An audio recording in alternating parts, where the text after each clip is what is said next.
The propaganda goes right the way back. The Bible is one of the worst books ever, for me, from my point of view, because it starts with the idea that Adam's rib, that out of Adam's rib this woman was created, and they'll believe it because they're stupid enough.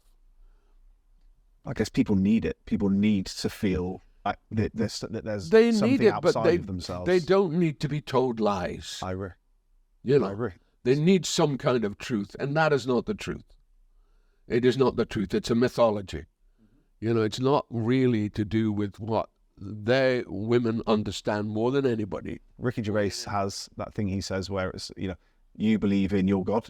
I just believe in one fewer God than you. Out of the thousands of gods that have existed in over the millennia, I believe in one fewer God than you do. And I take comfort in that, thinking, if only we could all get to that kind of higher. I believe, it sounds conceited, I believe it's a high level of thinking to do away with religion. I do. I don't think it's so high.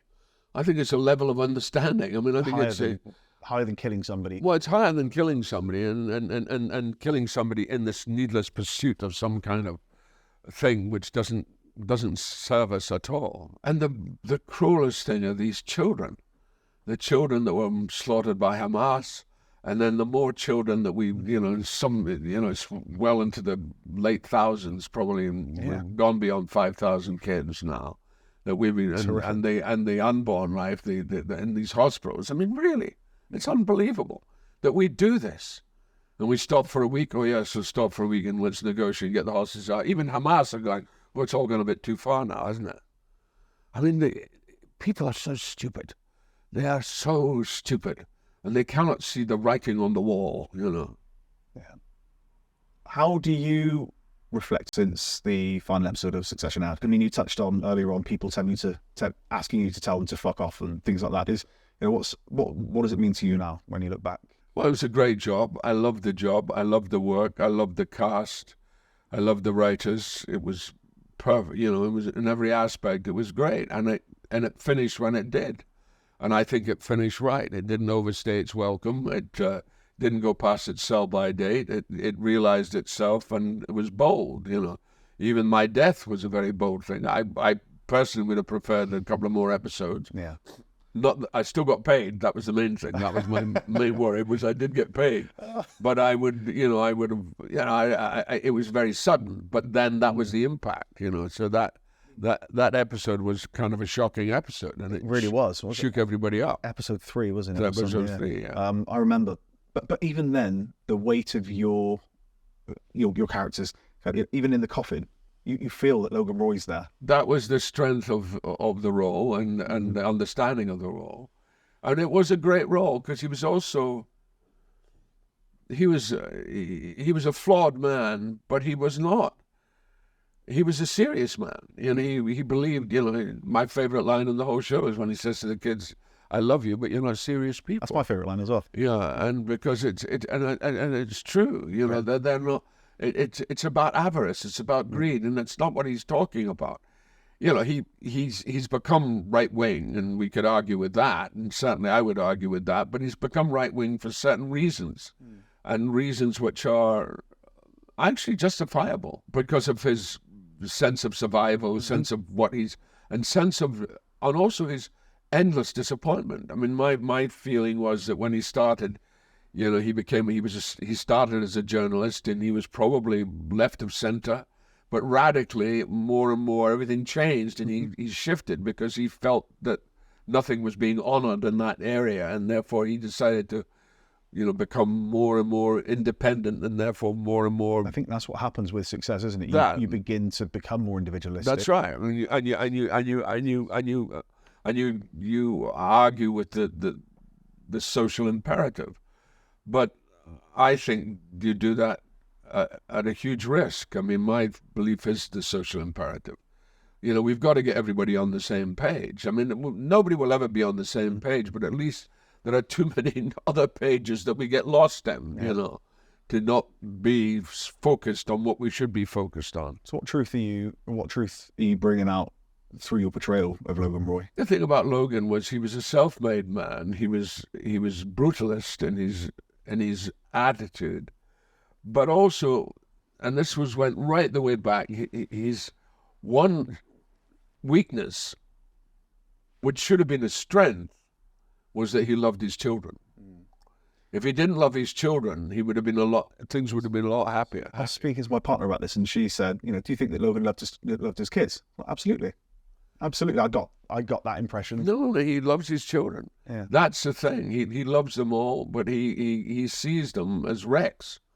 And the person that he thought was going to be all right was his daughter, but she's proved to be a bigger wreck than anybody. But actually, if you think about it, from the end of episode 3 and the way he was going with Tom, and how Tom was caring for him when he had these horrible UTI moment, and Tom actually showed some compassion. He acknowledges that compassion so that Tom becomes the heir. He becomes the heir apparent because he's like Logan. There's an innocence about him that gets caught in a violence and that sort of homoerotic relationship he has with Greg. That's my other favourite line is, if you want to make a Tomlet, you got to break a few Gregs. Yeah, that's right. And I think of that line probably more than is healthy. I just think that's such fantastic writing. Yeah, I know. No, it's great writing. It's clever. It's very clever. It's really, really good. Are you in touch with any of the cast still? I haven't been, no. Sarah's about to open here, I think, in a play. I'll try and go and see that. I've just been too busy doing other stuff. Yeah. I mean, I wanted to move on quickly, and I planned, even before the strike, I'd planned to go back to the theatre, which I'm sort of questioning because I'm wondering if I can still remember my lines. It was tough for me doing the Bath, let me tell you that. But because of lines? Yeah, because we had no time to rehearse. We had 4 weeks. And the director would not cut it. He would not cut the play. And I just kept saying, I can't learn it until you cut it. And then he finally cut it 2 weeks before we opened. And, right, so 2 weeks before you're still learning lines. Yeah, you're going, and I need to be on top of it. I can't go on going, what am I going to try and say next? It's got to have impetus throughout the evening. And that was the thing that really drove me nuts, trying to make that happen. Do you know what I did? I looked at all of your projects. There's 176 projects, films, TV films, video games as well. And I guess something like Succession comes along and can be defining because, as you say now, you said you've lost your anonymity to a degree. I don't know how you had any anonymity anyway, given your projects previous to Succession. Well, it was. I suppose I didn't get as bothered by people as people didn't. I mean, somebody would say, "Oh, I've seen you." People. It was much more. There was a kindness to it, maybe. It was much more. It was less hysterical than it's become. Hysterical. It's a bit hysterical now. Yeah. People going, "Oh, yeah, please, can you tell me when I take a photograph? You're Brian Cox, can I?" And you go, "Yeah, hi, bye." This is the shop, Yeah. And the one great thing is I've never been able to say the word no, and I have learned the word no really well. I think it's my Irish adherence because in the Irish language there is no word for no. Did you know that? There isn't? No, there isn't. I did not know that. No, they don't have a word for no. They in Gaelic, in Irish Gaelic, there's no word for no. It's and of course, Irish will never say no. Oh well, no.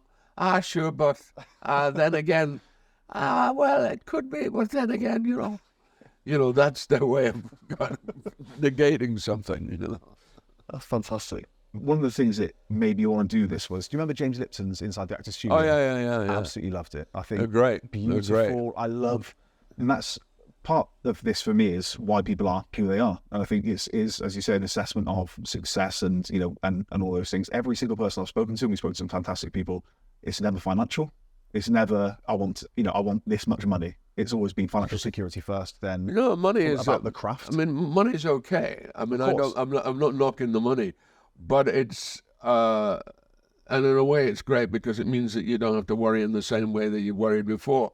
But at the same time, you can't depend on it. I mean, I'm too long at the wheel to depend on it because it can all evaporate very, very quickly, especially if you've got children and you've got schools and you've still, and I've got a second family and all of that, and the avarice that goes with it. Absolutely. So Lipton and Inside the Actors Studio is a big inspiration almost because it looks at the crafts of it. I'm surprised you got on there. I was looking back through the list. No, I wasn't famous enough. I mean, I think in was it 2007? You were named, one of the top British actors in Hollywood. So, he was still knocking around for a long time after that. So yeah, it just never happened. I'd love to have done James Lipton because I've got quite strong views on stuff. So I would have loved to have done that. Yeah, I think he was just fantastic. But you mentioned in a chat with Emily Blunt, the Actors on Actors, you said that Meryl Streep's somebody you'd love to act with. Is there anybody else? Anybody else jump out?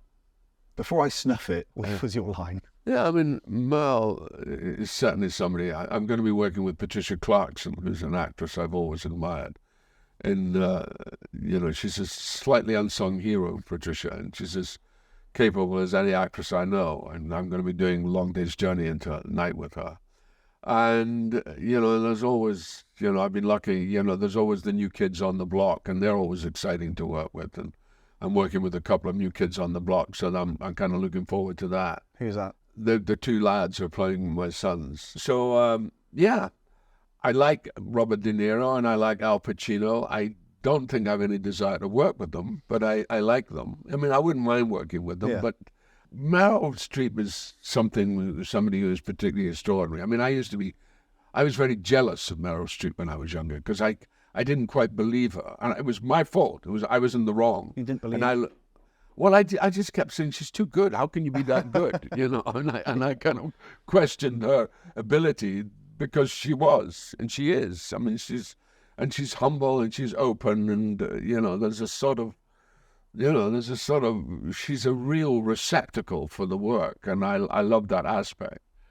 And I think, actually, curious enough, I think Emily is probably going to go the same way, Emily Blunt. I was very impressed with the English that she did. I watched that show. I thought it was very good, and I really liked meeting her. I thought she was a very smart young woman, And I think there are many actors that I would like to work with.